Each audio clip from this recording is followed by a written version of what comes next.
गुरुर्ब्रह्मा गुरुर्विष्णु गुरुर्देवो महेश्वरः गुरुर्साक्षात् परब्रह्मं तस्मै श्री गुरवे नमः।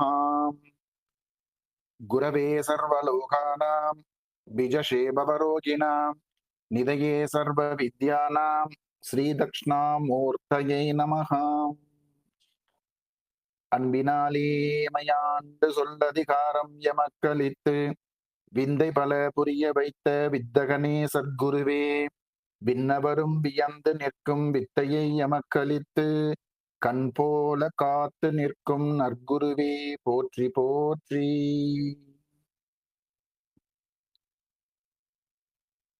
அன்பிற்குரிய சான்றோர் பெருமக்கள் அனைவருக்கும் அடியனுடைய இனிய மாலை வணக்கங்கள். ஸ்ரீஹரி ஜோதிட வித்யாலயம் நிகழ்த்தி வருகின்ற சம்ஸ்காரங்கள் தொடர்பான இணைய வழி தொடர் வகுப்பில் இன்றைய தினம் 9வது வகுப்பிற்கு வருகை புரிந்திருக்கும் அனைவரையும் வாழ்த்தி வரவேற்பதில் அடியேன் பெருமகிழ்ச்சி கொள்கின்றேன்.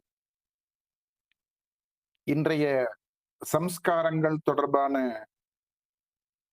9வது வகுப்பிற்கு வருகை புரிந்திருக்கக்கூடிய ஸ்ரீஹரி ஜோதிட வித்யாலயத்தினுடைய ஜோதிஷ வித்யாசாகர்கள், ஜோதிஷ வித்யாபதிகள், ஸ்ரீஹரி ஜோதிட பேரவை உறுப்பினர்கள், முன்னாள் இந்நாள் மாணவ மாணவியர்கள் மற்றும் சான்றோர் பெருமக்கள் அனைவரையும் வாழ்த்தி வரவேற்பதில் அடியேன் பெருமகிழ்ச்சி கொள்கின்றேன்.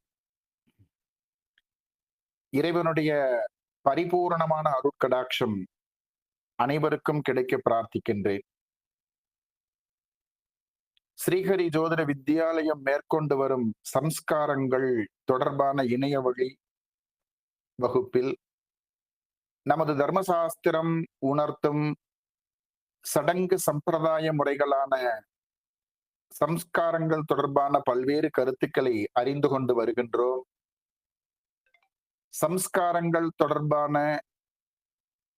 கடந்த 8 வகுப்புகளில் கர்ப்பாதானம், பும்சவனம், சீமந்தம், ஜாதகர்மா மற்றும் நாமகரணம் ஆகிய சம்ஸ்காரங்கள் பற்றி தெளிவாக அறிந்து கொண்டோம்.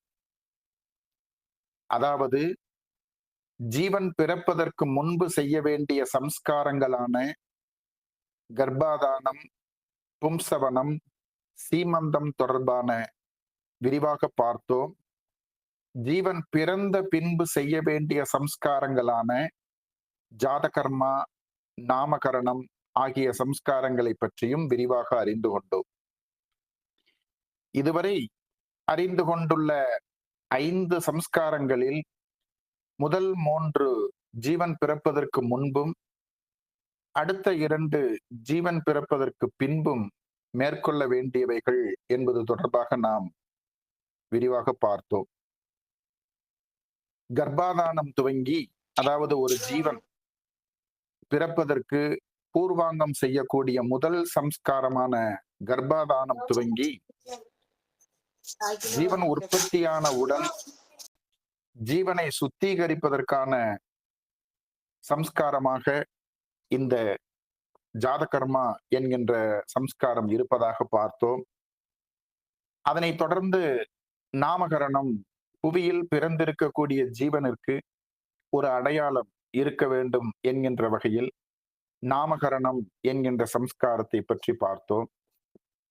எப்படி நாமகரணம் சூட்ட வேண்டும், அதற்கான வரையறைகள் யாது என்பது தொடர்பாகவெல்லாம் நாம் கடந்த 8 வகுப்புகளில் மேற்குறிப்பிட்ட 5 சம்ஸ்காரங்களை பற்றி மிக விரிவாக அறிந்து கொண்டோம்.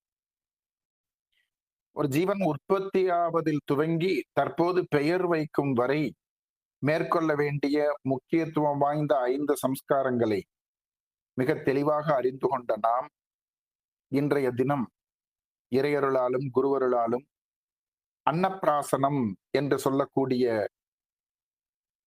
6வது சம்ஸ்காரத்தை பற்றி மிக விரிவாக அறிந்து கொள்ள இருக்கின்றோம். இது தெரிந்தோ தெரியாமலோ பலராலும் பின்பற்றப்படுகின்ற சம்ஸ்காரமாகவே இருக்கிறது. இதை அறிந்து புரிந்து தர்மசாஸ்திரம் உணர் வழிமுறைகள் படி இந்த சம்ஸ்காரத்தை நாம் மேற்கொள்ளும் பொழுது மிகுந்த நற்பயன் கொடுக்கும் விதமாகவே இருக்கும் என்பதில் மாற்று கருத்து இல்லை.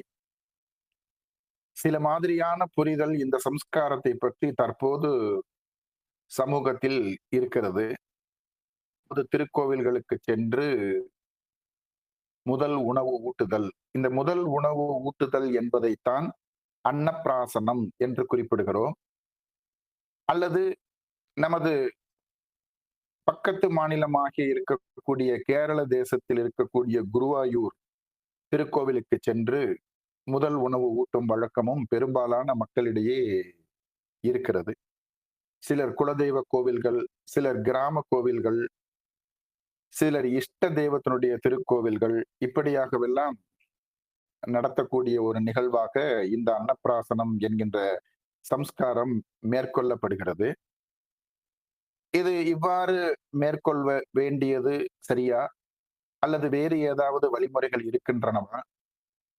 எப்படி செய்தால் முழு பலன் நிறைவாக கிடைக்கும் என்பது தொடர்பான விளக்கங்களை எல்லாம் நாம் இன்றைய தினம் பார்க்க இருக்கின்றோம்.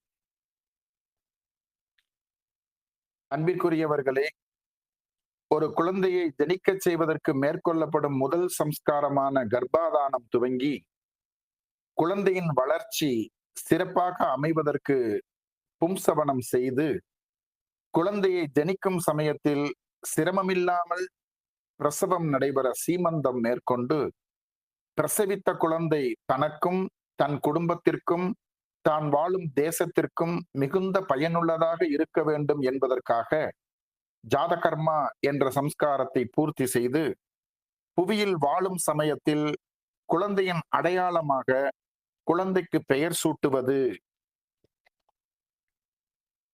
என்ற சம்ஸ்காரமான நாமகரணத்தையும் பூர்த்தி செய்து மேற்குறிப்பிட்ட கர்ப்பாதானம், பும்சவனம், சீமந்தம், ஜாதகர்மா மற்றும் நாமகரணம் ஆகிய 5 சம்ஸ்காரங்கள் ஏன் செய்ய வேண்டும், எப்படி செய்ய வேண்டும், இந்த சம்ஸ்காரங்களை பின்பற்றுவதால் ஏற்படும் நன்மைகள் யாது என்பது தொடர்பான விரிவான விளக்கங்களை இதற்கு முந்தைய வகுப்புகளில் அறிந்து கொண்டோம்.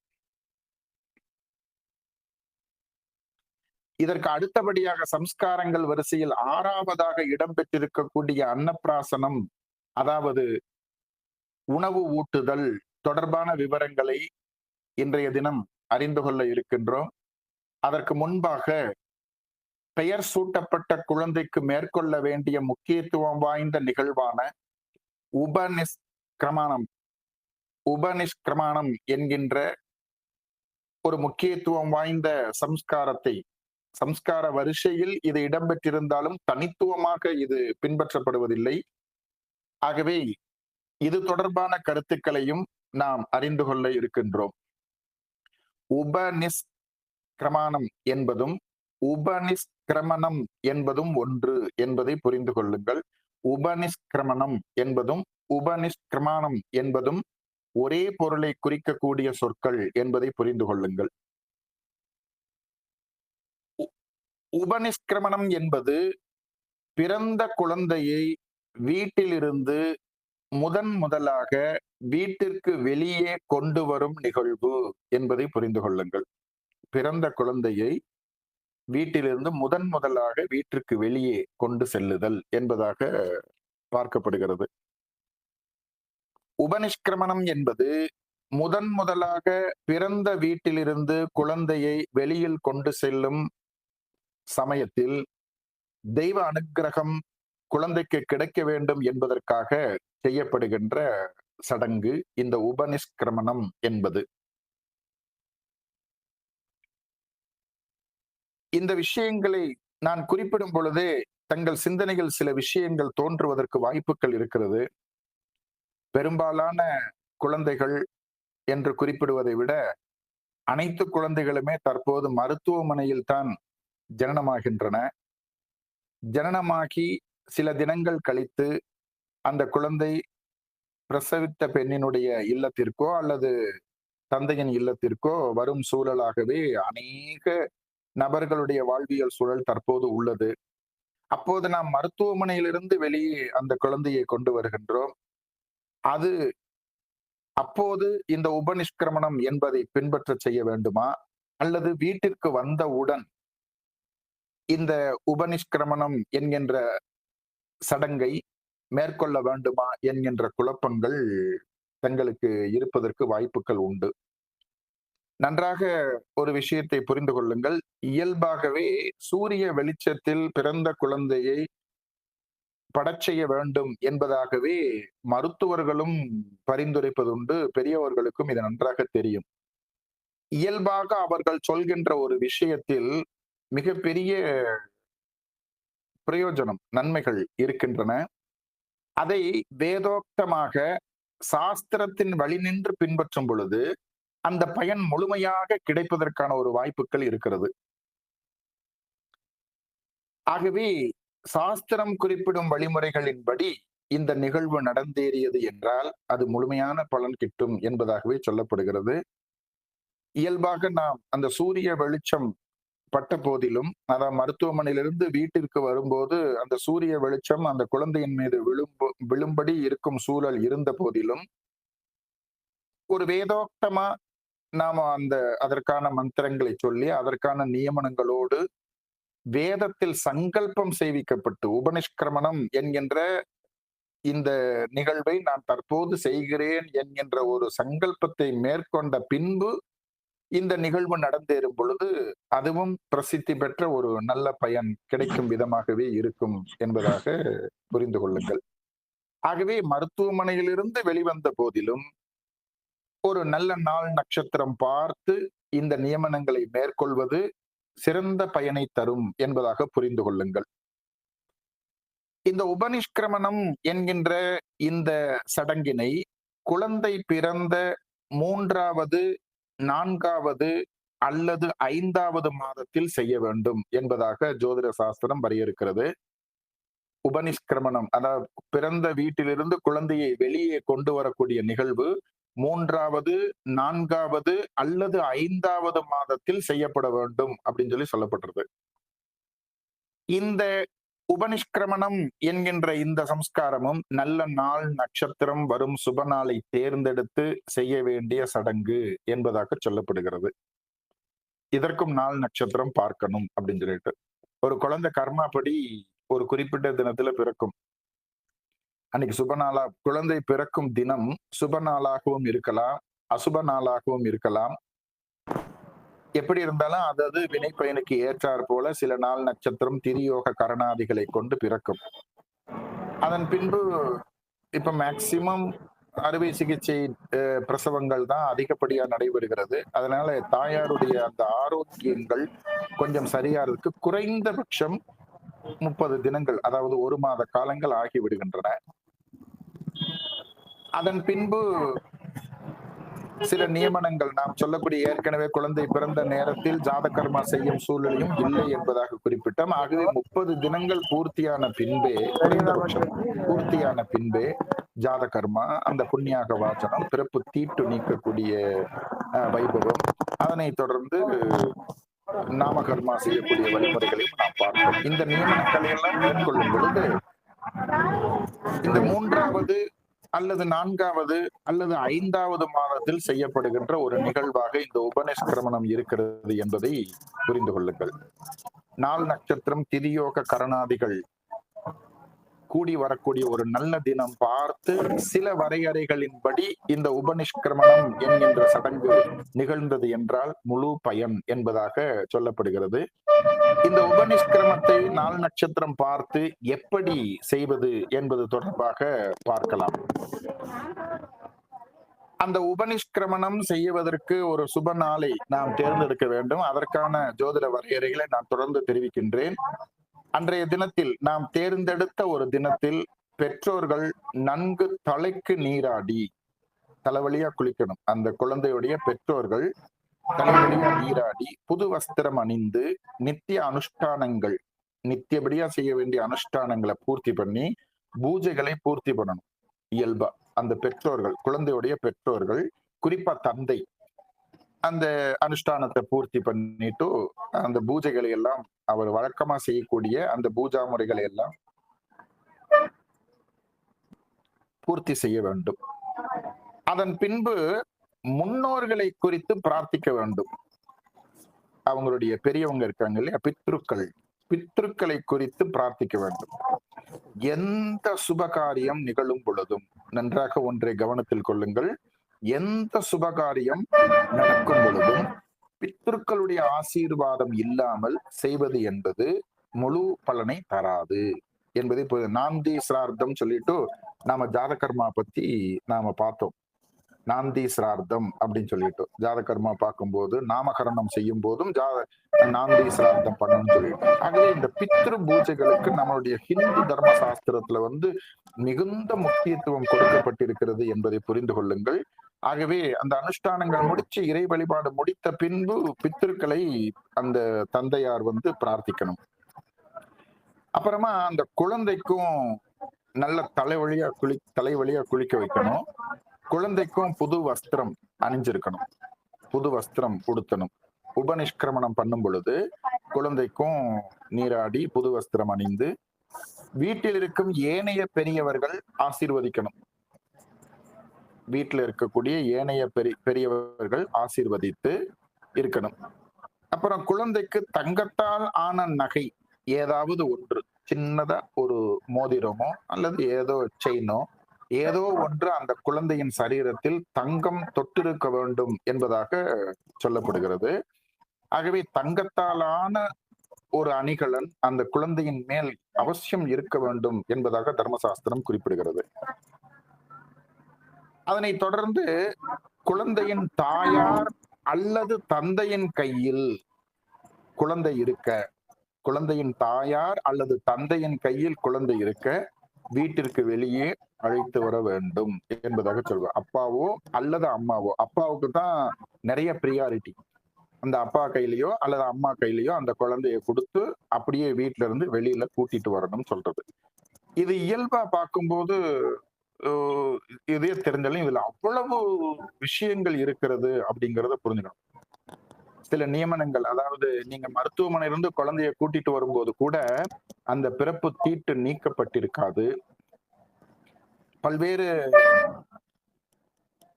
ஒரு மாயை போன்ற சில விஷயங்கள் எல்லாம் குழந்தை பிளஸ் தாயார் இவங்களை எல்லாம் அணுகிறதுக்கான ஒரு சூழல்கள் எல்லாம் இருக்கிறது. அப்படியே நாம தொடர்ந்து அந்த 30வது தினம் மேற்கொள்ளக்கூடிய அந்த ஜாதகர்மா மேற்கொண்டு நாமகரணம் பண்ணி வேதோக்தமா அந்த ஜீவனை நாம் சுத்திகரிச்சு அதன் பின்பு இந்த உபநிஷ்கிரமணம் பண்ணும்போது ஒரு ஏற்கனவே அந்த புவியில் அந்த குழந்தை ஜனிக்கும் போதே பிரபஞ்ச தொடர்பு நிறைவாக கிடைச்சிருக்கு அப்படின்னாலுமே ஒரு வேதோக்தமமா ஒரு இறைப்ப சூரியன் இல்லைன்னா எதுவுமே இல்லை அப்படின்னு சொல்லி நம்ம படிக்கிறோம். ஜோதிடர்களாகிய நமக்கு நன்றாக தெரியும் சூரியன் இல்லைன்னா எதுவுமே இல்லைன்னு சொல்லிட்டு. அந்த சூரியனை காண்பிப்பது, சூரிய ஒளி படும் விதத்தில் அந்த குழந்தையை வைத்திருப்பது என்பது அந்த ஜீவனுக்கும் பிரபஞ்சத்திற்கும் ஏற்படக்கூடிய வேதோக்தமான தொடர்பு. நல்லா அந்த வார்த்தையை கவனிச்சுக்கோங்க, வேதோக்தமான தொடர்பு. அந்த பூஜைகள் பண்ணும் போதே ஒரு வைதிகரை வச்சு பிரதானமா சங்கல்பம் பண்ணி செய்யலாம். அந்த சங்கல்பம் பண்ணும் போதே அந்த வேதோக்தமான ஒரு தொடர்பு இந்த பிரபஞ்சம் ஏற்கனவே அந்த ஜாதகர்மா பண்ணும் போதே அது சுத்திகரிக்கப்படுது. நாமகரணம் பண்ணும்போது தானியத்துல தங்கம் வச்சு எழுதும் போது அது சாஸ்திரத்துல பதிவு செய்யப்படுகிறது அப்படிங்கறதெல்லாம் நான் குறிப்பிட்டேன். அதே மாதிரி வேதோக்தமமா அந்த குழந்தைய பிரபஞ்சத்தோடு தொடர்பு படுத்தக்கூடியது அப்படிங்கிற ஒரு முக்கியத்துவம் வாய்ந்த ஒரு புரிதல் இந்த உபநிஷ்கிரமணம் என்கின்ற இந்த நிகழ்வுக்கு இருக்கு அப்படிங்கிறத புரிஞ்சுக்கோங்க. வெளி உலக தொடர்பு முதல் முறையாக ஏற்படும் பொழுது தந்தை அல்லது தாயின் கையில் குழந்தை இருக்க வேண்டியது அவசியம். ஏன்னா அவங்கதான் அவருக்கு பிரதானம் அப்படிங்கிறதுனாலே அந்த பிரபஞ்ச தொடர்பு அங்க ஏற்படுதுங்கிறதுனால அப்பா அம்மா கையில தான் அந்த குழந்தை அந்த சமயத்துல இருக்கணும் அப்படிங்கிறது சொல்லப்பட்டிருக்கு. வெளியில வந்துட்டு முதல்ல சூரியனை காண்பித்து பிரார்த்திக்கணும். வெளியில வந்துட்டு சூரியனை காண்பித்து பிரார்த்திக்கணும். அந்த பிறந்த குழந்தை 3 மாசமோ 4 மாசம் அந்த சூரியன் தான் எதுன்னே தெரியாது. அப்ப சூரியனை காண்பித்து பிரார்த்திக்கணும் அப்படின்னா என்ன அர்த்தம்னா, சூரிய ஒளி படும் விதமாக அந்த குழந்தையை வைத்துக் கொள்ள வேண்டும் அப்படிங்கறத புரிஞ்சுக்கணும். சூரிய ஒளி குழந்தையின் மீது பட வேண்டும் என்பதற்காகவே இந்த சடங்கை மேற்கொள்ள வலியுறுத்தி இருக்கிறார்கள். சூரியன் இல்லாமல் உலக நிகழ்வுகள் இல்லை என்பதால் முதலில் சூரிய தேவனின் அனுக்கிரகம் குழந்தைக்கு கிடைக்க வேண்டி இந்த சடங்கு மேற்கொள்ளப்படுகிறது அப்படிங்கறத புரிஞ்சுக்கணும். அந்த நேரத்துல சூரியன் எப்படி பிரகாசத்தை கொடுத்து இருள் நீக்கி வெளிச்சத்தை கொடுக்கிறாரோ அதே போன்று குழந்தையின் அகத்திருள் நீங்கி பொதுநலத்தோடு தேசத்திற்கு பயன்படும் சத்புத்திரராக இருக்க வேண்டும். நல்ல கவனிங்க அந்த வேடை. தனக்கும் தன் குடும்பத்திற்கும் அப்பா அம்மாவுக்கும் ஒரு நல்ல பிள்ளை வேணும்னு பிரார்த்திக்க கூடாதான். ஏன்னா சூரியன் மாதிரி சர்வீஸ் செய்யக்கூடிய கோள் வேற எதுவும் இல்லை. அவர் மாதிரி ஒரு சர்வீஸ் அப்படின்னாலே சூரியன் தான். சூரியன் அளவுக்கு சேவை பண்ணக்கூடிய ஒரு கோள் கிடையவே கிடையாது. குரு கூட 2ஆம் பட்சம். அதாவது ரிஷப லக்னக்காரர் பார்த்தா அவர் பாட்டுக்கு இங்க அப்படி கிடையாது. இவங்க நல்லவங்க கெட்டவங்க அவர் பாட்டுக்கு யூனிஃபார்மா எல்லா கோளுக்கும் தன்னுடைய தொடர்பை கொடுத்து இந்த பிரபஞ்ச இயக்கத்திற்கு மிக முக்கிய காரணமாக இருக்கக்கூடிய கோள் சூரியன் என்பதாலும் சூரியன் தான் ஒட்டுமொத்த பிரபஞ்ச இயக்கத்திற்கு காரணமாக இருக்கிறது. மிகப்பெரிய ஒரு பிரம்மாண்டம் இந்த சூரியன். ஆகவே அந்த சேவை அப்படிங்கிற ஒரு விஷயம் அந்த சூரியனிடத்துல முழுமையா இருக்குங்கிறதுனாலே அந்த சூரியனுடைய தொடர்பை அந்த குழந்தைக்கு பெறச் செய்யும் விதமாக இந்த சடங்குகளை ஏற்படுத்தி சூரியனை போன்றே பொதுநலத்தோடு சேவை மனப்பான்மையோடு இந்த தேசத்திற்காக சத்புத்திரராக அமைந்து சேவையாற்றக்கூடிய ஒரு பிள்ளையாக இந்த குழந்தை வர வேண்டும் என்று பெற்றோர்கள் பிரார்த்திக்க வேண்டும் என்று சொல்கிறது தர்மசாஸ்திரம். சேவை புரியக்கூடிய ஒரு பிள்ளையாக, தேசத்திற்கு நன்மை பயக்கும் பிள்ளையாக இந்த குழந்தை இருக்க வேண்டும் என்று பிரார்த்திக்க வலியுறுத்துகிறது. சூரியனை நோக்கி பிரார்த்திக்கணுமா பெற்றோர்கள். அந்த அளவிற்கு இந்த உபநிஷ்கிரமணம் என்கின்ற இந்த சடங்கு முறை வலியுறுத்துகிறது என்பதை புரிந்து கொள்ளுங்கள். இந்த உபநிஷ்கிரமணம் செய்யறதுக்கான ஜோதிட வரையறைகள் என்ன அப்படிங்கறத நம்ம கொஞ்சம் பார்த்துடலாம். மெதுவா சொல்றேன், நீங்க முடிஞ்ச வரைக்கும் சுருக்கமா எழுதுங்க குறிப்பு புத்தகத்துல. உகந்த நட்சத்திரங்கள் இந்த உபநிஷ்கிரமணம் செய்வதற்கு அந்த பிரபஞ்ச தொடர்பை முழுமையாக அடைய செய்வதற்கு அன்னைக்கு வரக்கூடிய நாள் நட்சத்திரம் திதியோக கரணாதிகளும் அன்றைய தினம் செய்யப்படும் சங்கல்பமும் அன்றைய தினம் தந்தையானவர் செய்யும் பூஜையும் அன்றைய தினம் தந்தையானவர் செய்யும் பித்ருக்களுடைய வழிபாடும் மிக நெருங்கிய தொடர்பை ஏற்படுத்தி ஒரு பரிபூர்ணமான ஒரு அனுக்கிரகத்தை அந்த குழந்தைக்கு கொடுக்கிறது என்பதை புரிந்து கொள்ளுங்கள். ஆகவே அந்த ஜோதிட வரையறைகள் என்ன என்பது தொடர்பாக நான் தெரிவிக்கின்றேன். சுருக்கமா நீங்க எழுதி வச்சுக்கோங்க. உகந்த நட்சத்திரங்கள் அப்படின்னு சொல்லும் பொழுது அஸ்வினி, ரோகிணி, மிருகசீரிஷம், புனர்பூஷம், பூசம், உத்திரம், அஸ்தம், அனுஷம், மூலம், உத்திராடம், திருவோணம், அவிட்டம், சதயம், உத்திரட்டாதி, ரேவதி ஆகிய நட்சத்திரங்கள் உத்தமம் என்பதாக சொல்லப்படுகிறது. அடுத்து உகந்த திதிகள் என்று சொல்லும் பொழுது துவிதியை, திருதியை, பஞ்சமி, சஷ்டி, சப்தமி, தசமி, ஏகாதசி, துவாதசி மற்றும் திரியோதசி ஆகிய திதிகள் உத்தமம் என்பதாக சொல்லப்படுகிறது. கிழமை எடுத்துட்டீங்கன்னா திங்கள், புதன், வியாழன், வெள்ளி இந்த கிழமைகள் ஏற்றதாக இருக்கிறது என்பதை புரிந்து கொள்ளுங்கள். அடுத்து உகந்த லக்னம் என்று சொல்லும் பொழுது சுபர் பார்த்த லக்னம், எந்த லக்னமாக இருந்தாலும், சிம்மம் விருச்சிகமாக கூட இருக்கலாம், எந்த லக்னமாக இருந்தாலும் சுபர் பார்க்க இருக்கக்கூடிய லக்னம். இங்க சுபர்ங்கிறது குரு பிரசித்தி. குரு பார்த்த லக்னத்தில் செய்யப்படும் சுபகாரியம் 1000 ஆண்டுகளுக்கு பலம் வாய்ந்தது. ஜோதிட வரையறை குறிப்பிடுகிறது. குரு பார்த்த லக்னத்தில் செய்யும் சுபகாரியத்திற்கு 1000 ஆண்டு பலம் அப்படின்னு சொல்லப்படுது. அங்க முகூர்த்த தோஷம் ஏதாவது இருந்தாலும் சுபகோளினுடைய தொடர்பு முகூர்த்த லக்னத்திற்கு இருக்கும் பொழுது அந்த சுபகாரிய அந்த முகூர்த்த தோஷம் ஏதாவது இருந்தால் எல்லாம் நிவர்த்தியாகலாம். நல்லா கவனிக்கணும். எல்லா நேரமும் அசுப நேரம் என்பது ஒரு நல்ல ஜோதிடருக்கு தெரியும். எல்லா நேரமும் அசுப நேரம் என்பது நல்ல ஜோதிடருக்கு தெரியும். இருக்கும் நேரத்தில் பரவாயில்லாத நேரம் எது என்பது முகூர்த்த காலம். பரவாயில்ல அப்படின்னு சொல்லக்கூடாது. அது 100% ஒரு நிறைவான ஒரு காலமாக எந்த முகூர்த்தமும் இடம்பெறாது. நல்லா புரிஞ்சுக்கணும்.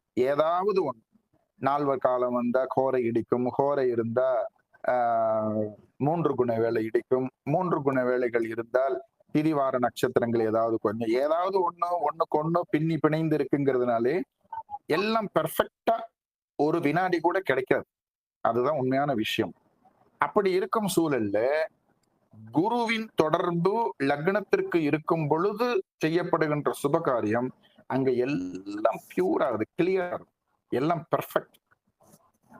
ராகு காலமாகவே இருந்தாலும் சுபரின் தொடர்பை பெற்ற லக்ன வேலைக்கு உண்டான மகத்துவம் என்பது மிக மிக மிக மிக சிறப்பு என்பதை புரிந்து கொள்ளுங்கள். அந்த குருவின் தொடர்போடு ஒரு நல்ல திதி, ஒரு நல்ல நட்சத்திரம், அப்புறம் நல்ல நாமகரணம், நல்ல நாம யோகம் இதெல்லாம் கிடைக்குதுன்னு வச்சுக்கோங்களேன், அது இன்னும் வலு சேர்க்கக்கூடியதாக இருக்கும். ஆகவே குருவின் தொடர்பு என்பது சிறப்பு என்பதை புரிந்து கொள்ளுங்கள். அதற்கு அடுத்த இயற்கை சுபர்கள் சொல்லக்கூடிய புதன் சுக்கிரன் இவர்களுடைய தொடர்பும் லக்ன பாவகத்திற்கு இருக்கலாம் என்பதை புரிந்து கொள்ளுங்கள். குருவின் தொடர்பு தான் ஒரு தனித்துவமானது அப்படிங்கறத புரிஞ்சுக்கோங்க.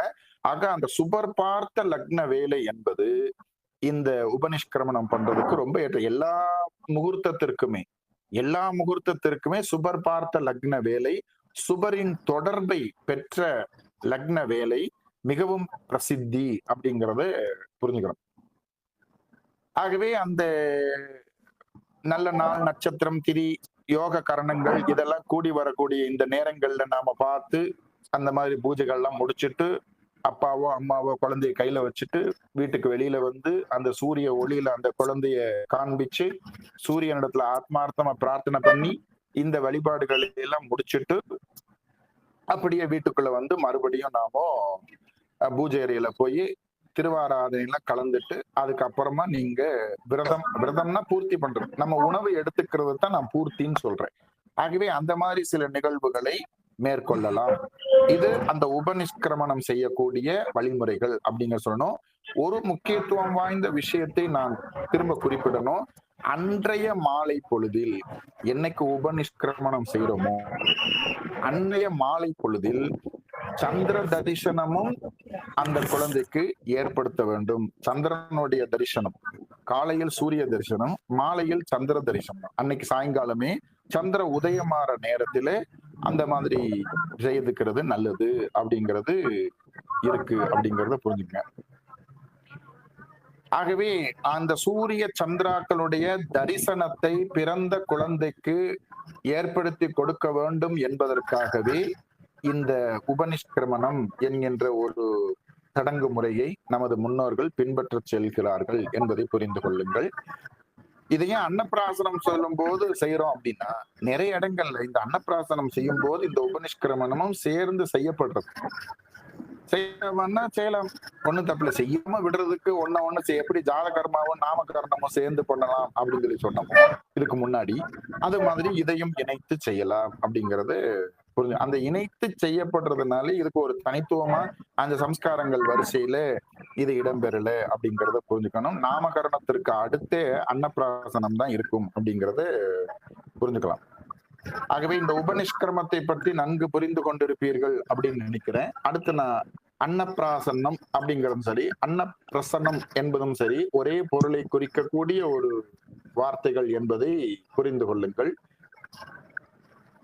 இது தொடர்பா எப்படி செய்யறது, அன்னப்பிராசனம் என்பது என்ன, இதை எவ்வாறு மேற்கொள்வது என்பது தொடர்பான கருத்துக்களை நாம் பார்க்கலாம். மனிதனுடைய குணங்கள், அவன் என்ன உணவு உண்கிறானோ அதை பொறுத்துத்தான் அமையும் என்பதை கருத்தில் கொண்டு, குழந்தை முதலில் உண்ணும் உணவு தெய்வீகமானதாக இருக்க வேண்டும் என்பதை குறிப்பிட்டு செய்யப்படுகின்ற சம்ஸ்காரமே இந்த அன்னப்பிராசன்னம் என்கின்ற சம்ஸ்காரம் என்பதை புரிந்து கொள்ளுங்கள். பிராசனம் என்றால் விதிமுறைகள், வரையறைகள் என்று பொருள்படும். விதிப்படி குழந்தைக்கு அன்னம் ஊட்டுவதால் அன்னப்பிராசனம் என்கின்ற ஒரு சொல்லாக அழைக்கப்படுகிறது அப்படிங்கிறத புரிஞ்சுக்கணும். இந்த அன்னப்பிராசனம், முதல் உணவு ஊட்டுதல் என்கின்ற இந்த சடங்கினை எப்போ செய்யறது அப்படிங்கிற ஒரு காலத்தை பற்றி பார்க்கலாம். இந்த அன்னப்பிராசனம் குழந்தை பிறந்து 5வது மாதம் முதல் 10வது மாதத்திற்குள் செய்ய வேண்டிய சம்ஸ்காரமாகும். 5வது மாதம் முதல் 10வது மாதத்திற்குள் செய்ய வேண்டிய சம்ஸ்காரம் இந்த அன்னப்பிராசனம் என்கின்ற சம்ஸ்காரம். குறிப்பாக 6வது மாதத்தில் செய்வது வழக்கம். குறிப்பா 5 to 10 அப்படின்னு இருந்தாலும் 6வது மாதத்தில் செய்வது வழக்கம். ஆனால் தற்போது நடைமுறையில் ஒற்றைப்பட்ட மாதத்தில் நிகழ்த்த வேண்டும் என்பதாக 5, 7, 9 ஆகிய மாதங்களில் நிகழ்த்துகிறார்கள். அதையும் புரிஞ்சுக்கணும். இந்த ஒற்றைப்பட்ட இலக்கம் அப்படிங்கிறது எப்படி இந்த ஜோதிடத்துக்குள்ள வந்தது அப்படிங்கறத பெரிய அளவுல ரிசர்ச் பண்ணணும். இந்த 5, 7, 9 ஒற்றைப்பட்ட நாள், அந்த ஒரு கல்யாணம் பண்றோம்னா முகூர்த்த கால் போடுறதுக்கும் அதுக்கும் ஒற்றைப்பட்ட நாள் தான் இருக்கணும் அப்படிங்கறதெல்லாம் சில நியமனங்கள் சொல்லப்பட்டு கடைபிடிக்கப்பட்டுட்டு வருது. இந்த ஒற்றைப்பட்ட நாள் ஒரு சுப நாளாக இருந்துட்டா பிரச்சனைகள் இல்லை. ஆனா அந்த ஒற்றைப்பட்ட நாள்ல பண்ணணுங்கிறதுக்காக இரட்டைப்பட்ட தினங்கள்ல ஒரு சுப நாள் அமைந்தாலும் அதனை விடுத்து செய்யக்கூடிய ஒரு அவலமும் சமூகத்தில் தற்போது நடைபெறுகிறது அப்படிங்கறத புரிஞ்சுக்கணும். ஒரு கல்யாணம் பண்றோம் அப்படின்னா முகூர்த்த கால் போடுறதுங்கிறது ரொம்ப முக்கியத்துவம் வாய்ந்தது. விவாகத்தை பத்தி நாம நிறைய பேசுவோம் இந்த சம்ஸ்காரங்கள் பாடத்திலேயே. அதாவது பல சுப காரியங்கள் மேற்கொள்ள வேண்டிய ஒரு நிகழ்வு ஒரு விவாகம் பண்ணும்போது நடக்க வேண்டிய சூழல் இருக்கிறது.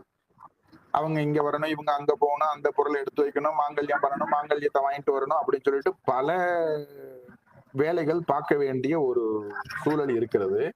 அதுக்கெல்லாம் நாள் நட்சத்திரம் அமையாதுங்கிறதுனாலே விவாக முகூர்த்தத்திற்கு எப்படி ஒரு லக்ன சுத்தமான நேரம் குறிப்போமோ அதை போன்று இந்த முகூர்த்த கால் நடுவதற்கும் லக்ன சுத்தமான ஒரு நேரத்தை தேர்ந்தெடுத்து அதில் நாம் முகூர்த்த கால் செஞ்சிட்டோம் அப்படின்னா அந்த வேலையில இருந்து அந்த சுபகாரியம் நடைபெற்று பூர்த்தியாற வரைக்கும் நல்ல நேரம் அப்படின்னு குறிப்பிடுறது தர்மசாஸ்திரம்.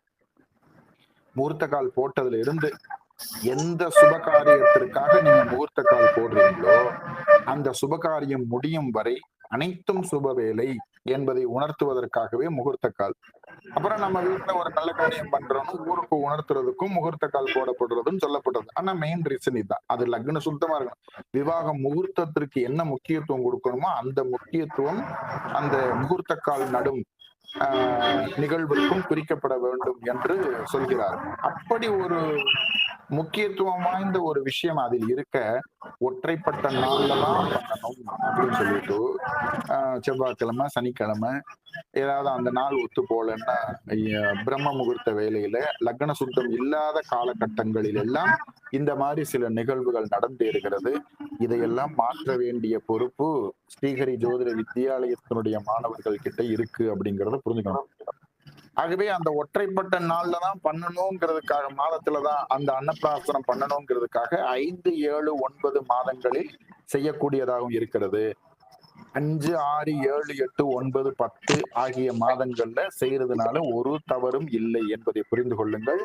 குறிப்பாக 6வது மாதத்தில் உணவு உண்ண செய்வது என்பது சிறப்பு, பிரசித்தி என்பதை புரிந்து கொள்ள. 6வது மாதம் தான் ரொம்ப கரெக்ட் அப்படின்னு சொல்லுது தர்மசாஸ்திரம்.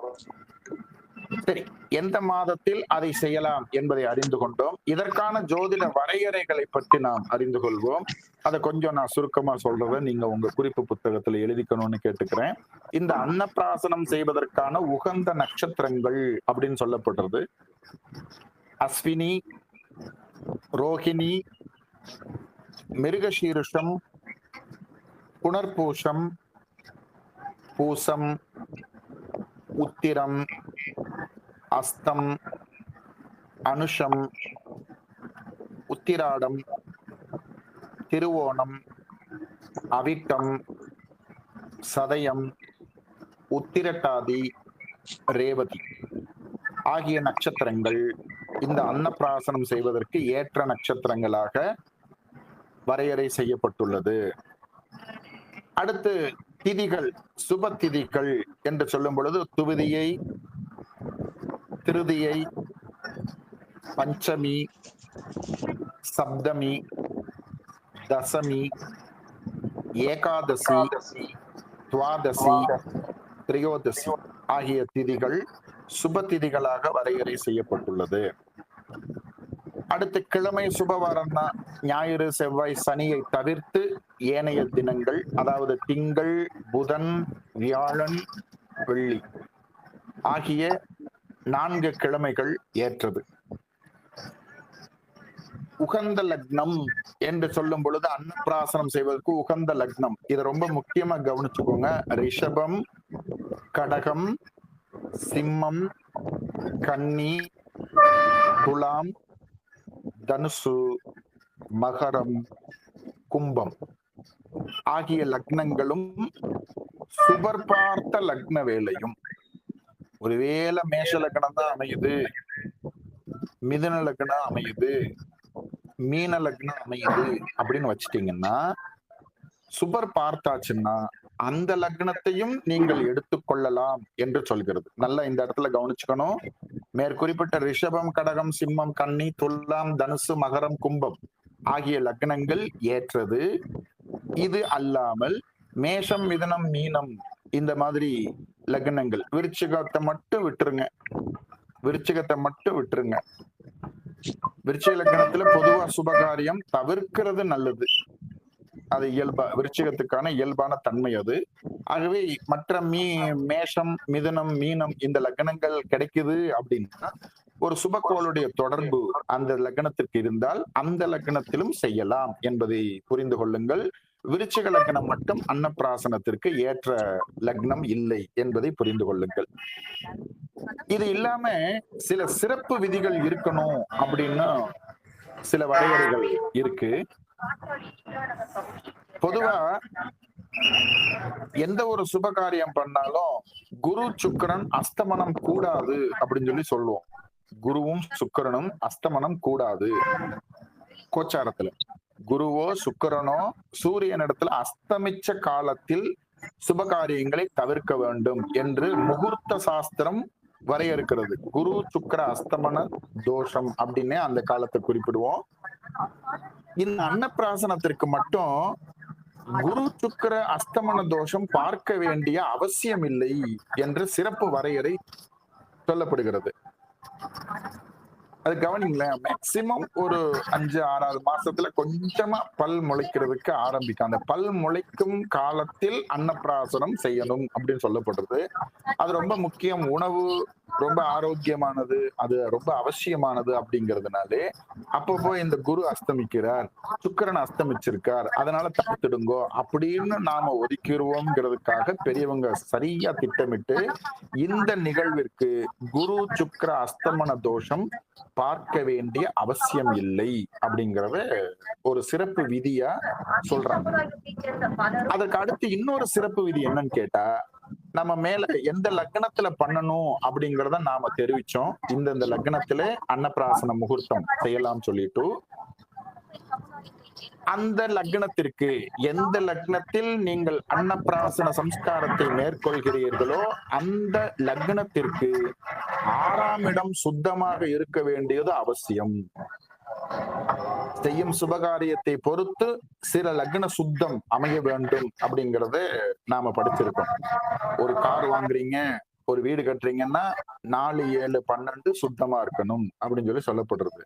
ஒரு வித்யாரம்பம் செய்யறோம் அப்படின்னா 2, 4, 9 சுத்தமா இருக்கிறது அல்லது சுபரின் தொடர்பை பெறுவது உத்தமம் அப்படின்னு சொல்றது. ஒரு விவாக முகூர்த்தம் குறிக்கிறீங்கன்னா 7ஆம் இடம் கம்பல்சரியா சுத்தம் இருக்கணும். 7ல் எவர் இருந்தாலும் தீயர் அப்படின்னு சொல்லி சொல்லப்படுது. குரு கூட இருக்கக்கூடாதான் விவாக முகூர்த்தத்துக்கு 7ல. எவர் இருந்தாலும் தீயர் அப்படின்னு சொல்றது.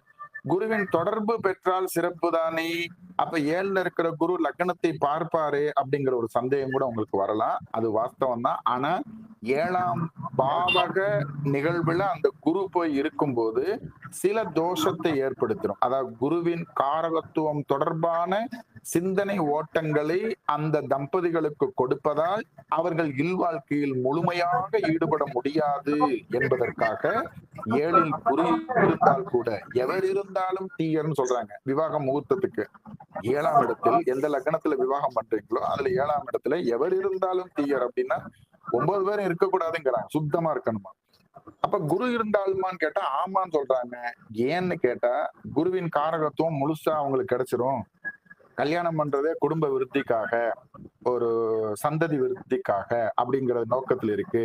குரு கடாட்சம் அப்படி பூரணமா கிடைக்கும் போது அதுல எல்லாம் அவங்களுக்கு இன்ட்ரெஸ்ட் குறைஞ்சு அந்த இல்வாழ்க்கையில் முழுமையாக ஈடுபட முடியாமல் இருக்கக்கூடிய ஒரு எண்ண ஓட்டங்கள் அந்த தம்பதிகளுக்கு கிடைத்துவிடும் என்பதால் 7ல் குரு இருப்பதும் சிறப்பில்லை என்பதாக விவாக முகூர்த்தம் சொல்லப்படுகிறது. அந்த மாதிரி இந்த அன்னப்பிராசனம் என்கின்ற இந்த முகூர்த்த நேரத்துல பாத்தீங்க அப்படின்னா உங்களுக்கு 6ஆம் இடம் சுத்தமாக இருக்க வேண்டும் அப்படின்னு சொல்லி சொல்லப்பட்டிருக்கு. ஒரு சிறப்பு முகூர்த்த வரையறை அப்படிங்கிறத நீங்க புரிஞ்சுக்கலாம். அதுக்கப்புறமா இன்னொரு சிறப்பு ஜென்மான ஜென்ம திரிஜென்ம நட்சத்திரங்கள் அப்படின்னு சொல்லி நம்ம படிச்சிருக்கோம். ஒரே கோள், ஒவ்வொரு கோளிற்கும் 3 நட்சத்திரங்கள் இருப்பதை நாம் அறிவோம். ஒரு நட்சத்திரத்துல ஒருத்தர் பிறந்திருக்காங்கன்னா அந்த நட்சத்திர அதிபதியோடைய ஏனைய 2 நட்சத்திரங்கள் அணுஜன்ம திரிஜென்ம நட்சத்திரங்கள் அப்படின்னு சொல்லி நம்ம படிச்சிருக்கோம்.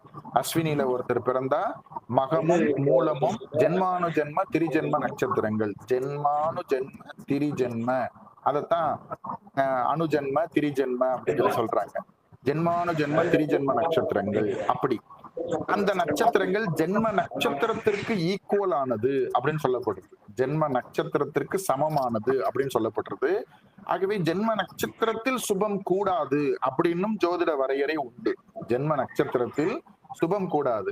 ஜென்ம நட்சத்திரத்துல செய்யப்பட வேண்டிய சுப காரியங்கள் சொல்லிட்டு சில இருக்கு. அதாவது ஆயுஷ்ய ஹோமம், அந்த அப்த பூர்த்தின்னு சொல்லக்கூடிய ஆயுஷ்ய ஹோமம், சஷ்டி அப்த பூர்த்தி 60வது கல்யாணம், பீமரத சாந்தின்னு சொல்லக்கூடிய 70வது கல்யாணம், அதுக்கப்புறமா சதாபிஷேகம் சொல்லக்கூடிய 80வது திருமணம், கனகாபிஷேகம் சொல்லக்கூடிய 90வது 100வது நிகழ்வுல செய்யக்கூடிய அந்த சுப காரியங்களுக்கெல்லாம் ஜென்ம நட்சத்திரத்தில் தான் செய்ய வேண்டும் என்று வரையறை செய்யப்பட்டிருக்கிறது. ஆனால் அது தவிர்த்து ஏனைய சுப காரியங்களுக்கு ஜென்ம நட்சத்திரம் கூடாது என்பதையும் சொல்லப்பட்டிருக்கிறது. அந்த அடிப்படையில் ஜென்மான ஜென்ம திரிஜென்ம நட்சத்திரங்களும் ஜென்ம நட்சத்திரத்திற்கு சமமானவை என்பதால் ஒருத்தர் மகத்துல பிறந்திருந்தார்னா அஸ்வினி மூலம் கூடாது. ஒருத்தர் பூரத்துல பிறந்திருக்காருன்னா பரணியும் பூராடமும் கூடாது. ஒருத்தர் திருவோணத்துல பிறந்திருக்காரு சொன்னா ரோகிணி அஸ்தமும் கூடாது. அப்படின்னு அந்த நட்சத்திர அதிபதியோடைய ஏனைய 2 நட்சத்திரங்களையும் ஜென்மானு ஜென்ம திரிஜென்ம நட்சத்திரங்கள் என்று குறிப்பிடுவார்கள். அந்த நட்சத்திரத்தில் சுபகாரியம் செய்யக்கூடாது என்று பொதுவான வரையறை உள்ளது. ஆனால் அன்னப்பிராசனம் செய்வதற்கு அணுஜென்ம திரிஜென்ம நட்சத்திரங்களில் மேற்கொள்ளலாம் என்று சொல்லப்படுது. சரீரம் தொடர்பா இருக்கு. சரீரத்திற்கு ஊட்டம் கொடுக்கக்கூடிய ஒரு நிகழ்வு தான் உணவுங்கிறதுனாலே அந்த அணுஜென்ம திரிஜென்ம நட்சத்திரங்கள் வரும் காலத்தில் இந்த அன்னப்பிராசனம் மேற்கொண்டாலும் அது பிரயோஜனம் இருக்குங்கிறதுனாலே இந்த அன்னப்பிராசனம் பண்றதுக்கு இந்த அணுஜென்ம திரிஜென்ம நட்சத்திரங்களாக இருந்தாலும் மேற்கொள்ளலாம் அப்படின்னு சொல்லி சொல்லப்படுறது. அதுக்கப்புறம் வழக்கமான முகூர்த்த வரையறைகள், தாராபலம், அமிர்த சித்த யோகங்கள், சந்திராபலம், முகூர்த்த சுத்தம் இதெல்லாம் கொஞ்சம் இருக்கிறது உத்தமம் அப்படி சொல்லப்படுது. ஆக குரு சுக்கிர அஸ்தமனம் பார்க்க வேண்டியது இல்லை. 6ஆம் இடம் சுத்தமாக இருக்க வேண்டும்.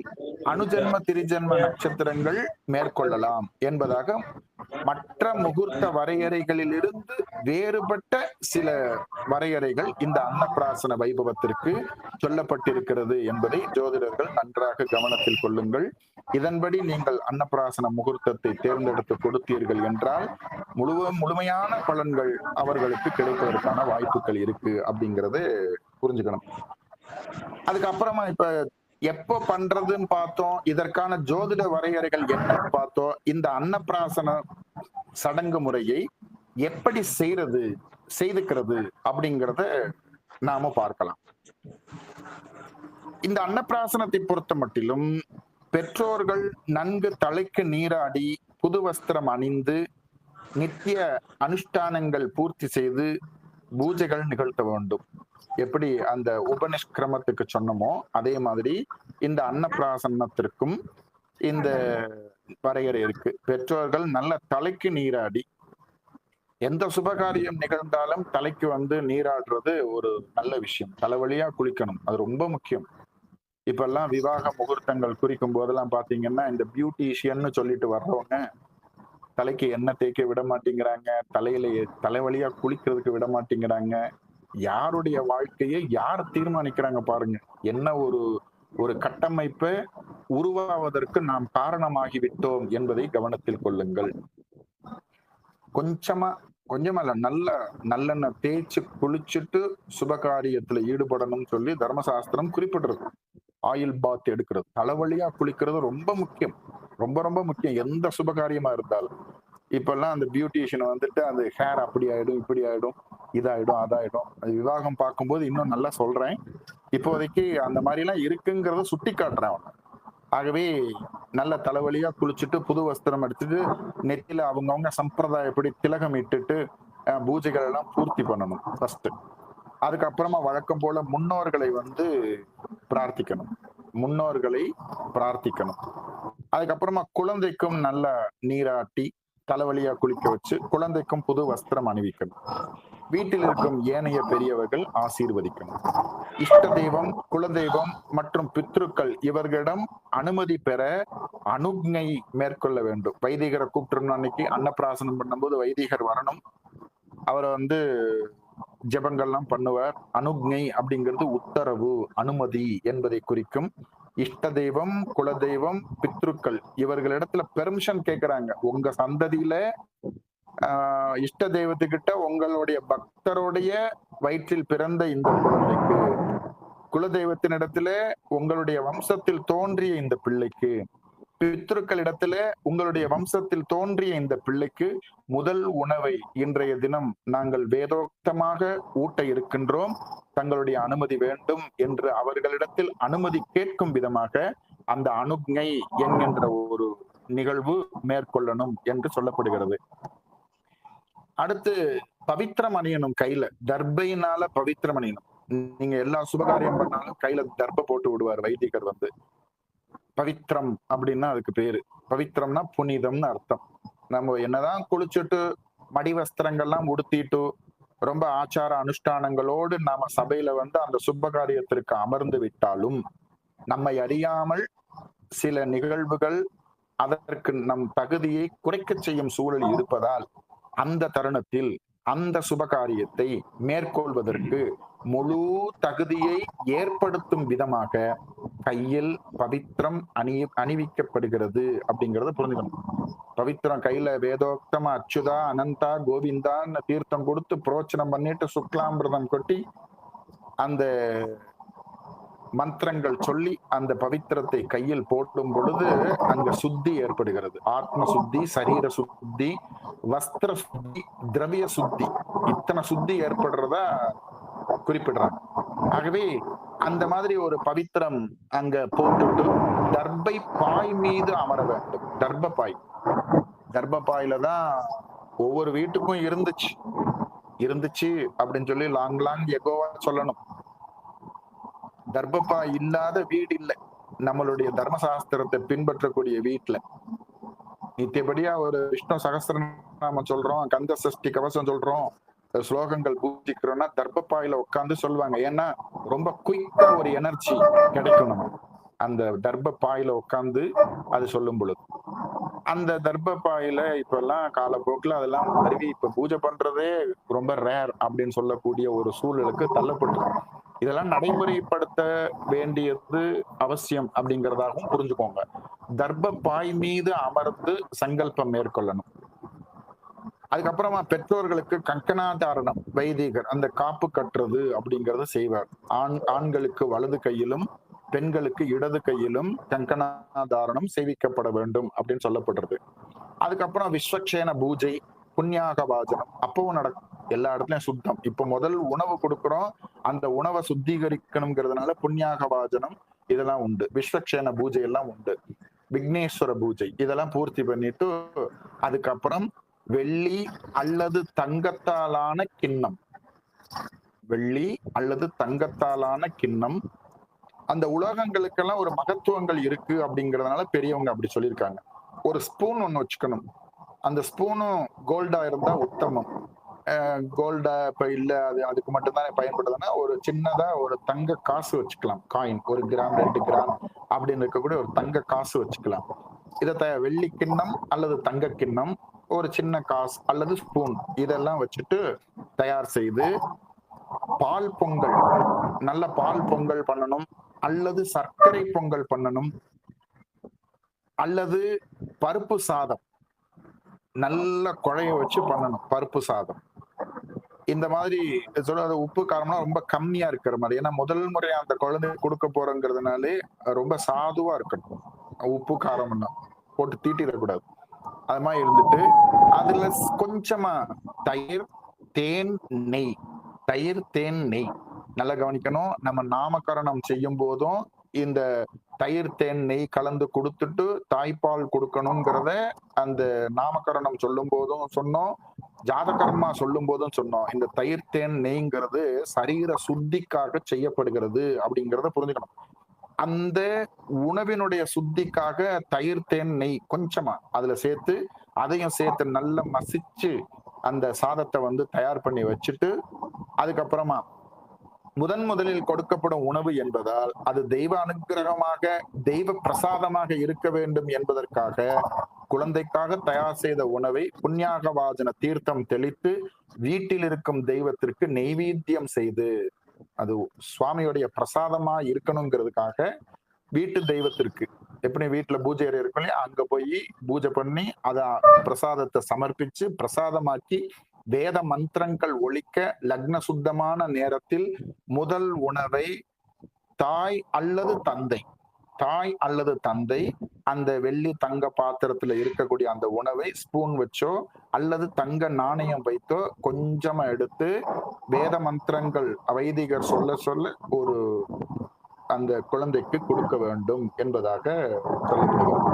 இதுல ஒரு சிறப்பு என்னன்னா, தாய் தந்தையோடு தாய் மாமாவும் உணவு ஊட்டலாம் அப்படின்னு சொல்லப்படுறது.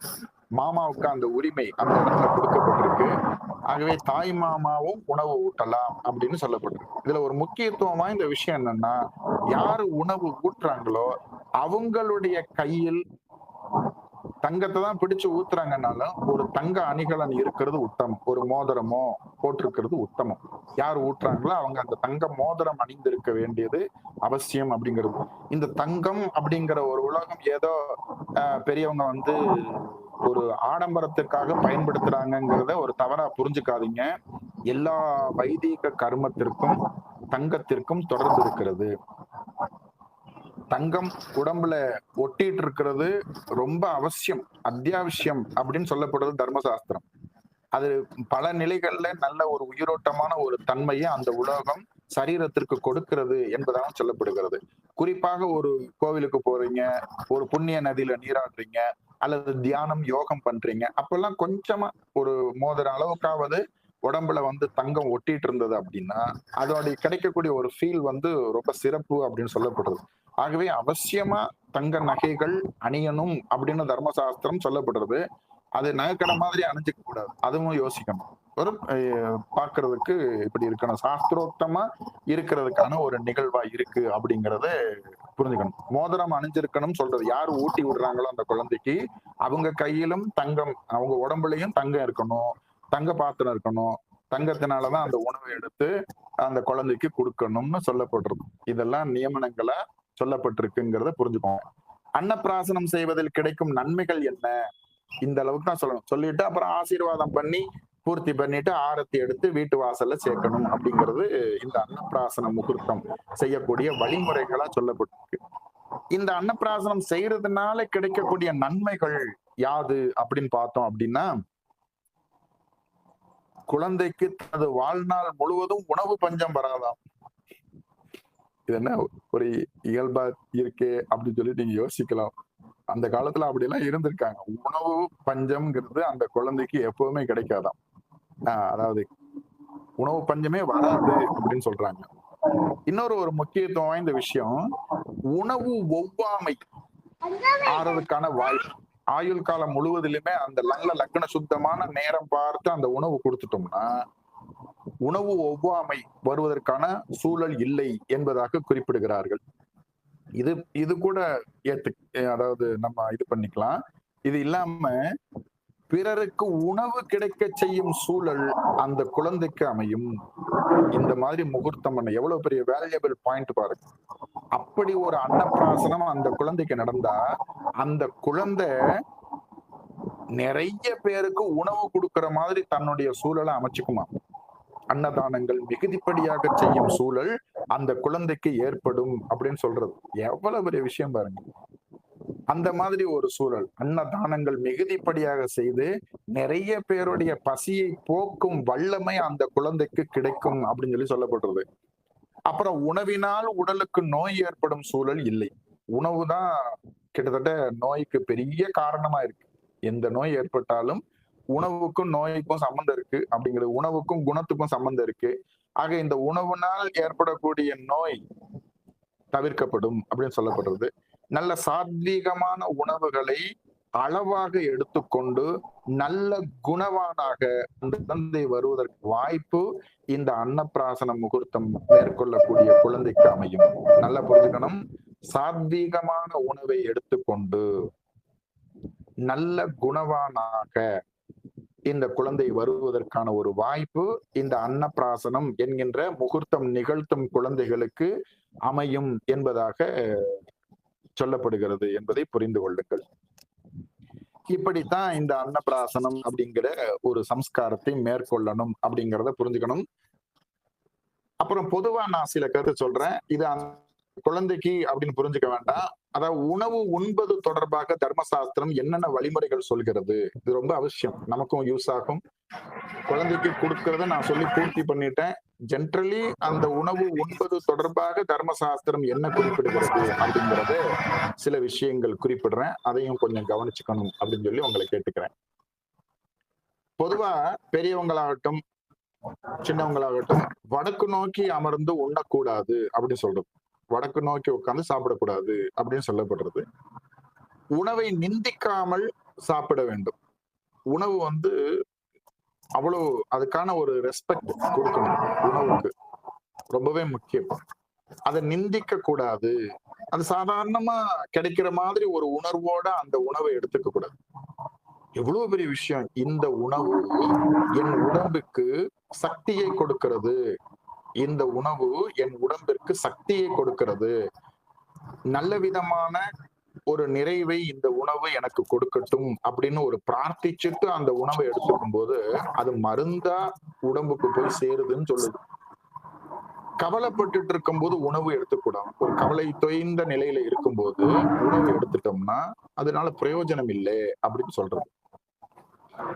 உடலுக்கு சக்தி கிடைப்பதற்கு இந்த உணவு பயன்படுகிறது என்ற எண்ணத்தோடு உணர்வு எடுத்துக்கொள்ள வேண்டும்.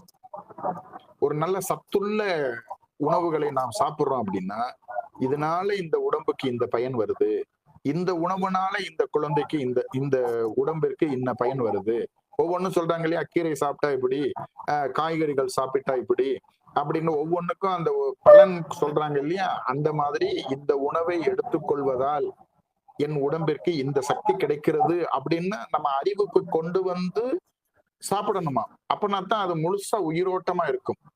அப்படியே செல்போன் பார்த்துக்கிட்டே அல்லது புக்கை வாசிச்சுக்கிட்டே எங்கேயோ கவனத்தை வச்சுக்கிட்டு அள்ளி அள்ளி வாயில போட்டு முழுங்கிட்டு போறதுனாலே ஒரு பிரயோஜனம் இல்லை. அது சாப்பிட்ட மாதிரியே கிடையாதுன்னு சொல்றது. ஆகவே அந்த உணவின் மீது கவனத்தை வைத்து, உணவு தரும் சுவையின் மீது கவனத்தை வைத்து, இந்த உணவு என்ன பயனை இந்த உடம்பிற்கு கொடுக்க இருக்கிறது என்பதையும் புரிந்து கொண்டு மெதுவாக உணவு எடுத்துக்கொள்ள வேண்டியது அவசியம் என்பதாக தர்மசாஸ்திரம் குறிப்பிடுது. இதுதான் இப்ப சயின்டிஸ்ட் எல்லாம் சொல்லிட்டு இருக்காங்க. டாக்டர்ஸ் சொல்றாங்க இப்படித்தான் எடுத்துக்கணும்னு சொல்லி. நான் தர்மசாஸ்திரம் சொல்றத சொல்றேன். பேசிக்கொண்டே உணவு எடுத்துக்கொள்ள கூடாது. பேசிட்டே இப்ப நிறைய நடக்கிறது. ஒரே குடும்ப உறுப்பினர்கள் ஒன்னா உட்கார்ந்து சாப்பிடுறது அப்படிங்கிறது ஒரு நல்ல விஷயம். அதுல அந்த பேச்சை குறைச்சிட்டு நாம அந்த சாப்பாடு எடுத்துக்கிறது நல்லது அப்படின்னு சொல்லி சொல்றது. எச்சிலான உணவை யாருக்கும் கொடுக்க கூடாது. ஒரு தட்டுல சாப்பிடுறது, அப்புறம் ஒருத்தர் சாப்பிட்டது இன்னொருத்தருக்கு கொடுக்கறது, இந்த மாதிரி சரி நம்ம பிள்ளை சாப்பிட்டது தானே அப்படின்னு சொல்லிட்டு அம்மா எடுத்துக்கிறது, இதெல்லாம் இயல்பான ஒரு விஷயமா இருந்தாலும் குறிப்பாக அதை தவிர்க்கணும் அப்படின்னு சொல்றது சாஸ்திரம். தினமும் இருமுறை மட்டுமே உணவு எடுத்துக்கொள்ள வேண்டும்னு தர்மசாஸ்திரம் சொல்லுது. 2 தடவை தான் சாப்பிடணுமா. இதனாலவோ நிறைய பேர் அப்படியே விட்டுட்டு வந்துட்டோம்னு நினைக்கிறேன். 2 முறை தான் சாப்பிடணும் அப்படின்னு சொல்லி சொல்லுது. 2 முறை சாப்பிட்டுட்டு அப்புறம் இடைச்செருகல நம்ம எதையாவது தள்ளிட்டே இருக்கலாமா அப்படின்னு புரிஞ்சுக்கூடாது. இடைப்பட்ட நேரத்தில் சிற்றுண்டி அப்படிங்கிறதையும் எதையும் எடுத்துக்கொள்ள கூடாதுன்னு சொல்றது. நல்ல ஃப்ரூட்ஸ், காய்கறிகள், ஃப்ரூட்ஸ், பருப்பு வகைகள் இப்படி கொஞ்சமா எடுத்துக்கலாம். ஆனா நல்ல இப்பதான் நிறைய பேக்கரியில எல்லாம் கிடைக்குது இல்லையா, அந்த மாதிரி விஷயங்கள்லாம் எடுத்து வச்சுட்டு அது பாட்டு இடைப்பட்ட நேரத்துல சாப்பிடக்கூடாதுன்னு சொல்லி 2 முறை தானே சாப்பிட சொல்றீங்கன்னா அப்ப இதை சாப்பிடலாமான்னு கேட்டுருவீங்கன்னு அவங்க முன்கூட்டியே யோசிச்சு இதையும் எடுத்துக்க கூடாதுன்னு சொல்றது. சத்துள்ள உணவான்னு பார்த்து வாங்கி சமைச்சு சாப்பிடணுமா. சத்துள்ள உணவு. அடுத்து படுக்கையில அமர்ந்து கொண்டே சாப்பிடக்கூடாதுன்னு சொல்லுது. படுக்கையில அமர்ந்துட்டே சாப்பிடக்கூடாது அப்படின்னு சொல்லிட்டு. கையில் சாத உருண்டையை வைத்துக்கொண்டு சிறிது சிறிதாக உண்ணக்கூடாது. கை நிறைய சாதத்தை எடுத்து வச்சுட்டு கொஞ்சம் கொஞ்சமா கடிச்சு கடிச்சு சாப்பிடுறது. சில நேரங்கள்ல வீட்டுல பெரியவங்க நல்ல ஒரு அன்னத்தை உருண்டையா உருட்டி அப்படியே கையில கொடுப்பாங்க. அதெல்லாம் முன்னாடி அனுபவிச்சாங்க பெரியவங்க. இப்ப நிறைய அனுபவிக்கிறது இல்லை. அந்த மாதிரி கையில உருட்டி கொடுப்பாங்க. அப்படி பெரிய உருண்டையா கொடுக்கும் போது எடுத்துக்கிறதுங்கிறது ஒரே கவலமாக வாயில் போட்டு சாப்பிடும் அளவுக்கு அந்த உருண்டையின் அளவு இருக்கணும் சொல்லப்படுது. கடிச்சு கடிச்சு சாப்பிடக்கூடாதுன்னு சொல்றது. கோபமா இருக்கும் சமயத்தில் உணவு பரிமாறவோ அல்லது உணவு உண்ணவோ கூடாது. யார் பரிமாறுறாங்களோ அவங்க கோபமா இருக்கக்கூடாதா, உணவு உண்றவரும் கோபமா இருக்கக்கூடாதா. நல்லா கவனிச்சு. அப்படி இருந்தா அங்க பூரணத்துவம் இல்லை. அந்த உணவு ஒரு நெகட்டிவ் எனர்ஜியத்தான் அந்த உடம்புக்கு கொடுக்குது. அதனால அப்படி செய்யக்கூடாதுன்னு சொல்றாங்க. நோயாளிகள் சமைத்த உணவு சாப்பிடக்கூடாது. அதே மாதிரி நோயாளிக்காக சமைத்த உணவு, நோயாளிகள் சமைத்ததுன்னு சாப்பிடக்கூடாது. நோயாளிகளுக்கு சமைத்த உணவையும் சாப்பிடக்கூடாது அப்படின்னு சொல்றது. மருத்துவமனையில் உணவு எடுத்துக்கொள்ள கூடாது. ஹாஸ்பிட்டல்ல உட்கார்ந்து சாப்பிடக்கூடாது அப்படின்னு சொல்லுது தர்மசாஸ்திரம். முதல்ல வைத்தியசாலைன்னு இருந்தது. வெளியில நிறைய காற்றோட்டமான இடங்கள் இருக்கும். அப்ப எல்லாம் ஒரு வைத்தியசாலையில ஒருத்தர் இருந்தாங்கன்னா உணவு எடுத்துக்கும் போது கூட இருக்கிறவங்க, உதவிக்கு இருக்கிறவங்க அப்படியே வெளியில வந்து அந்த காற்றோட்டமான இடத்துல உட்கார்ந்து சாப்பிட்டுட்டு அப்படியே உள்ள போவாங்க. இப்ப ஹாஸ்பிட்டல்ஸ்ல நிறைய அந்த மாதிரி சௌகரியங்கள்லாம் குறைஞ்சு போச்சு. ஆகவே மருத்துவமனையில் இருந்து கொண்டு உணவு எடுத்துக்கொள்ள கூடாது அப்படி சொல்றது. இது இல்லாம வேடுவன், குரூரமான குணம் கொண்டவன், கொடிய காரியங்களை செய்பவன், தீட்டுக்காரன், திருடன், கைதி, வேசியர், எதிரிகள், நன்றி மறந்தவன், பொய் சொல்பவன், மரணத்தீட்டு கழியாதவன், சாராய வியாபாரி, இவர்கள் கொடுக்கும் உணவை உண்ணக்கூடாது. இவர்கள் கொடுக்கும் உணவை உண்ணக்கூடாது.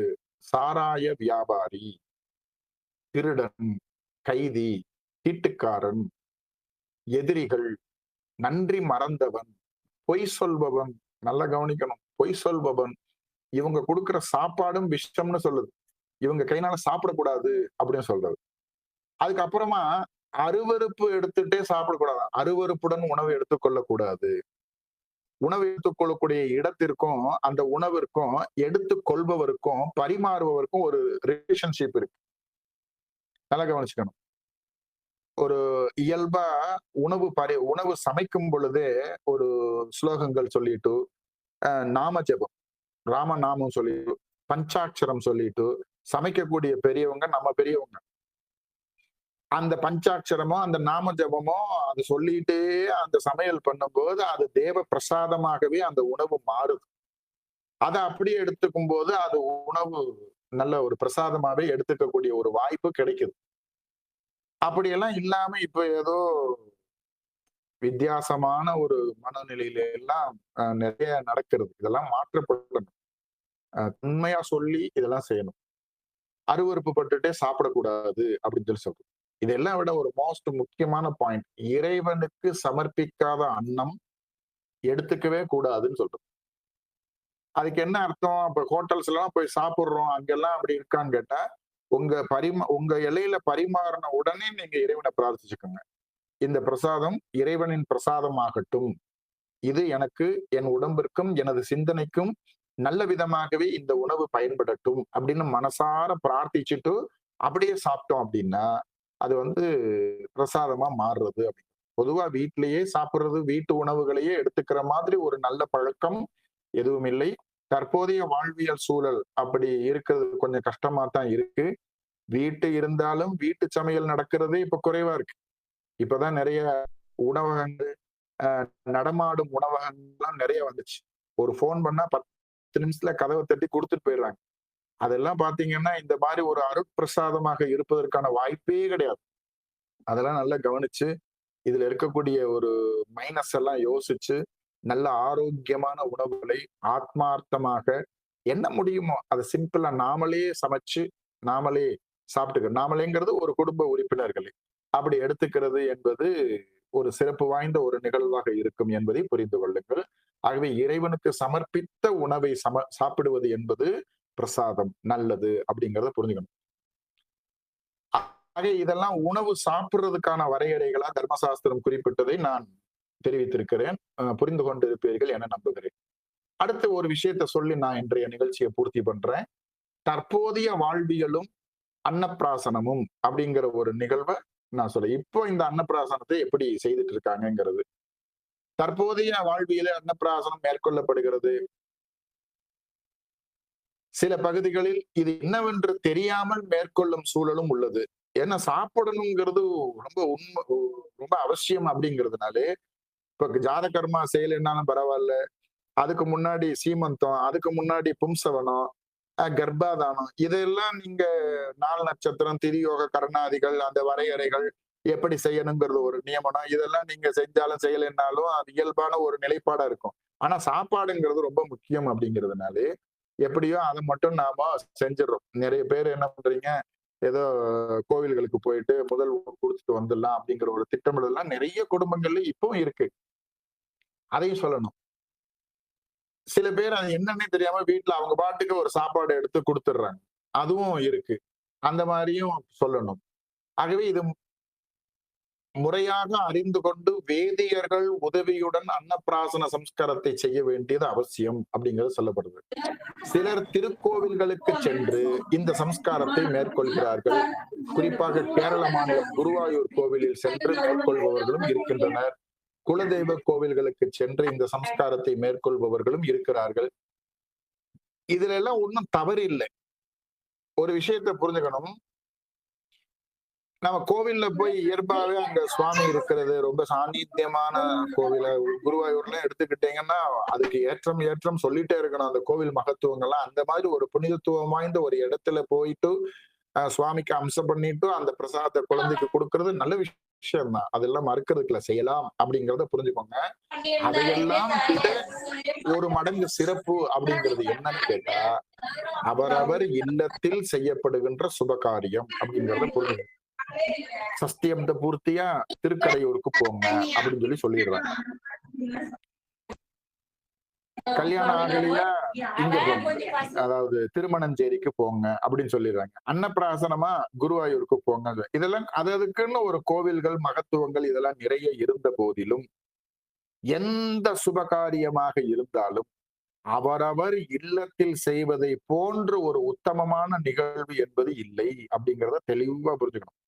ஏன் அப்படி சொல்றாங்கன்னா, இப்ப குருவாயூர் போகணும்னாலும், திருமணஞ்சேரி போகணும்னாலும், திருக்கடையூர் போய் ஆயுஷ ஹோமம் நிகழ்த்தி சஷ்டியப்த பூர்த்தி செய்யறதா இருந்தாலும் கொஞ்சம் பொருட்செலவு ஏற்படும். அது இயல்பானது.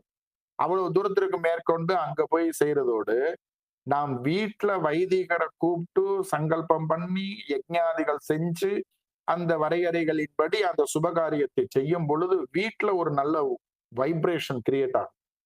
அது நமக்கு பெரிய அளவு நமக்கு சப்போர்ட்டா இருக்கும். நீங்க போகக்கூடிய அந்த கோவில்களுக்கு ஒரு மகத்துவம் இருக்கு, அது மறுப்பதற்கு இல்லை. அதெல்லாம் பிரசித்தி பெற்ற இடங்கள் என்பதும் உண்மை.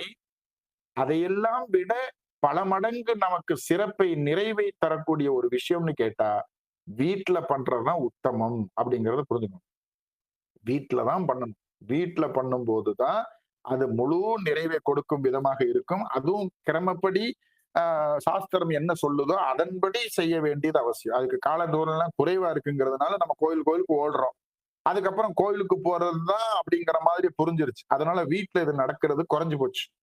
குறைஞ்சு போச்சுன்னு சொல்றதை விட கிடையவே கிடையாதுன்னு சொல்ற கண்டிஷனுக்கு போயிட்டோம் இப்போ. ஆகவே இதெல்லாம் கொஞ்சம் மாறி எல்லா சுப காரியங்களும் அவரவர் இல்லத்தில் நடைபெறும் விதமாக சமூக மாற்றம் ஏற்படணும் அப்படிங்கிற ஒரு பிரார்த்தனையும் நான் இந்த நேரத்துல வச்சுக்கிறேன். ஆகவே அந்த வீட்ல தான் பண்ணணும் அப்படிங்கிற ஒரு விஷயத்த நீங்க புரிஞ்சுக்கோங்க. இந்த மாதிரி செய்யும் பொழுது இந்த அன்னப்பிராசனத்தினால் செய்யக்கூடிய ஒரு மகத்துவங்கள் முழு பலனானது குழந்தைக்கு கிடைக்கப் பெறும் என்பதை புரிந்து கொள்ளுங்கள். அன்பிற்குரியவர்களே, இன்றைய தினம் உபநிஷ்கிரமணம் மற்றும் அன்னப்பிராசனம் தொடர்பான முக்கியத்துவம் வாய்ந்த கருத்துக்களை அறிந்து கொண்டிருப்பீர்கள் என நம்புகிறேன். இந்த நிகழ்வு என்பது அதாவது தெரிந்து சில பகுதிகளில் நடைபெற்றுக் கொண்டிருக்கிறது, தெரியாமல் பல பகுதிகளில் நடைபெற்றுக் கொண்டிருக்கிறது.